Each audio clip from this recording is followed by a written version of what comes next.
Inspector season 2 episode 12 की starting में हम देखते हैं कि दो आदमी यूनागी के 5 स्टार होटल में लंच कर रहे होते हैं। तो काजी जोजोजी को बोलता है कि क्या तुमने इससे पहले इतना महंगा दुकान में यूनागी खाया है। तो जोजोजी बोलता है कि नहीं, क्योंकि यूनागी की कीमत बहुत होती है। ऐसी जगह पर पैर रखने के लिए भी अच्छी एक्सपीरियंस और सही एज होनी चाहिए। ये सुनकर काजी उसे कोतो की तरफ दिखाकर बोलता है, तो फिर वहाँ क्या चल रहा है। तो जोजोजी बोलता है कि मुझे क्या पता। तो काजी पूछता है कि वो कितनी साल की होगी। तो जोजोजी बोलता है कि शायद वो हाई स्कूल या मिडिल स्कूल में होगी, क्योंकि देखने से वो मैच्योर लगती है। तो काजियो बोलता है कि शायद वो अमीर लड़की होगी। तो जोजोजी बोलता है कि अब उसे घूरना बंद करो, लेकिन काजियो कोतो के बारे में ही सोचता रहता है कि ये लड़की इतने महंगे दुकान में एक्स्ट्रा यूनागी ऑर्डर कर रही है, आखिर इसमें क्या सीक्रेट है। तो जोजोजी बोलता है कि अब थोड़ी देर के लिए भूल जाओ कि वो वहाँ बैठी है और मुझे ये बताओ कि तुमने आज मुझे अचानक यहाँ क्यों बुलाया। तो काजुयो बोलता है कि मेरी वाइफ को मरे 6 महीने हो गए हैं और जब से वो मरी है तब से मेरी बॉडी भारी हो गई है और रात को नींद भी नहीं आती है। मैं हॉस्पिटल भी गया था, लेकिन उन्हें मेरे अंदर कोई बीमारी नहीं दिखी, लेकिन आखिर में मुझे पता चल गया कि ये बस मेरा वहम था और अब मैं पहले जैसा ठीक ठाक रहता हूँ। इसलिए मैंने सोचा कि इसे सेलिब्रेट करना चाहिए तुम्हारे साथ यूनागी खा के। तो जोजोजी बोलता है कि तुमने अपनी वाइफ को मारा था। ये सुनकर काजियो बोलता है कि तुम्हें क्यों लगता है कि मैंने अपनी वाइफ को मारा है। तो जोजोजी बोलता है कि यूकी पर हमला किसी चोर ने किया था और उसका बैग छीनकर उसे इतनी जोर से धक्का दिया कि वो नीचे गिर गई और उसके सिर में चोट लगने की वजह से वो मर गई। तो काजियो बोलता है लेकिन ये कोई खून नहीं था और इससे पहले भी यूकी पर बहुत से हमले हो चुके हैं और यूकी के मरने के बाद भी ऐसे कई हादसे बाकी लोगों के साथ भी हुए थे, इसलिए पुलिस उस चोर को पकड़ भी रही है। तो जोजोजी बोलता है कि अगर तुमने यूकी को मार के चोरी का नाम दे दिया होता तो कोई तुम पर शक नहीं करेगा और पुलिस अभी तक उस चोर को पकड़ी नहीं है। फिर वो बोलता है कि यूकी तुमसे परेशान हो गई थी क्योंकि तुम हर टाइम उस पर नजर रखते थे, इसलिए वो तुमसे डाइवोर्स चाहती थी, लेकिन तुम ये नहीं चाहते थे कि डाइवोर्स के बाद यूकी किसी और आदमी के साथ रहे। तो काजियो बोलता है कि इसका कोई सबूत दो। तो जोजोजी बोलता है कि अभी मेरे पास कोई पक्का सबूत नहीं है, लेकिन तुमने कहा कि तुम्हें रात को नींद नहीं आती है और तुम्हारी बॉडी भारी हो गई है और यही सबूत है। तो काजियो पूछता है कि तुम्हारा मतलब क्या है।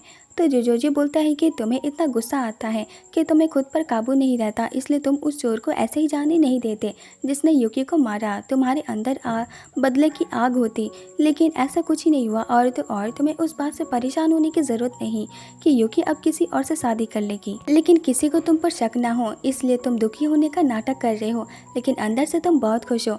ये सुनकर काजियो बोलता है कि अब मैं समझ गया कि वो लड़की वहाँ क्यों है। तुम ज़रूर उसे अपने साथ लाए होगे ताकि तुम उसके सामने मेरा क्राइम बताओ और डर से मैं अपना आपा खो दूं और सच बता दूं। तो जोजोजी बोलता है ये ऐसा नहीं है, वो बस कस्टमर है। ये सुनकर काजियो सैड होकर बोलता है कि इसका मतलब वो लड़की अभी भी एक सीक्रेट ही है। ये देखकर जोजोजी समझ जाता है कि उसका शक गलत है, इसलिए वो माफ़ी मांगता है और बोलता है कि मुझे लगा कि मेरा शक सही है, लेकिन अगर तुम खूनी होते तो अपना क्राइम सामने आने से तुम डर जाते और मुझसे निपटने के बारे में सोचते सोचते परेशान हो जाते, लेकिन तुम तो मज़े से खा रहे हो और उस लड़की के बारे में सोच रहे हो कि वो कौन है। तो काजियो बोलता है कि मुझे नहीं पता था कि यूकी के मौत के बाद मेरा ये हाल होगा।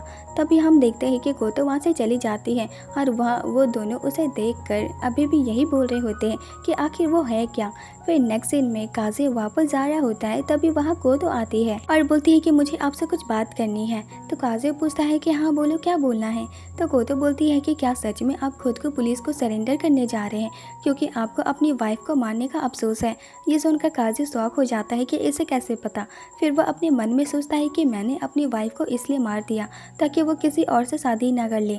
मुझे लगा कि उसके मरने के बाद मैं खुश रहूँगा, लेकिन उसे मारने के बाद मेरा बॉडी भारी हो गया और मेरी नींद गायब हो गई, इसलिए मैंने खुद को पुलिस के हवाले करने का सोचा, जिससे मैं ठीक होने लगा। लेकिन मैं अपनी लाइफ के आखिरी दिन कुछ अच्छा खाना चाहता था, इसलिए मैंने अपने बेस्ट फ्रेंड को खाने पे बुलाया, लेकिन उसी टाइम उसने मुझ पर शक किया।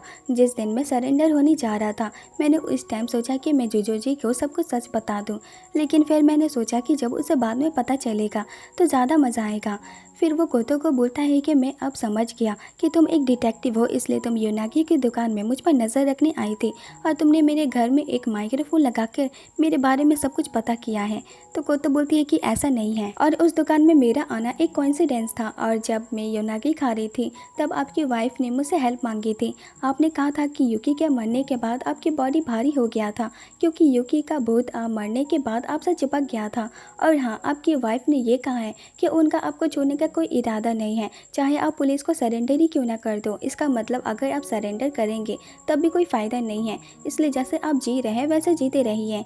तो काजी बोलता है कि तुम भूत की बात करना बंद करोगी, क्योंकि जब मैंने सरेंडर करने का सोचा तब से मैं सो पा रहा हूँ और मेरा बॉडी भी ठीक हो रहा है। तो कोतो बोलती है कि ये बस आपका वहम है। ये सुनकर काजी घबराने लगता है।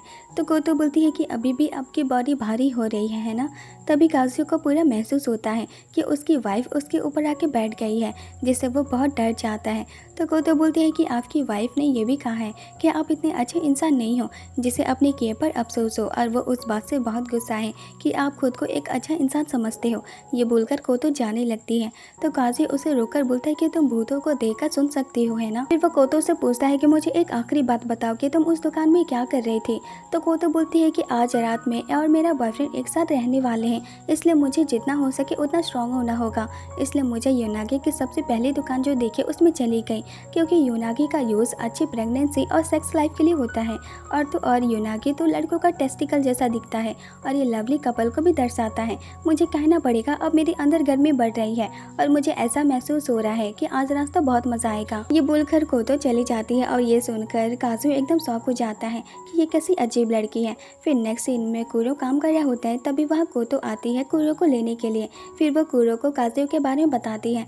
तो कुरो बोलता है कि काजू को उसका फल मिल रहा है, लेकिन तुम भी कम बहरम नहीं हो। लेकिन अब से तुम योनागी की दुकान पर मत जाना, क्योंकि अब तो वहाँ का ओनर भी तुमसे परेशान हो गया होगा। तो कोतो बोलती है कि क्या आपको जलन हो रही है कि मैं अकेले इतनी महंगी दुकान में योनागी खाने गई थी। ऐसा इसलिए है क्योंकि दिन में आपको काम होता है, इसलिए मैंने आपको नहीं बुलाया, लेकिन अगली बार मैं आपको ले चलूंगी। लेकिन आज मैंने योनागी खाए, तो चलिए इसका असर देखते हैं। आज तो बहुत मजा आएगा सेनपाई।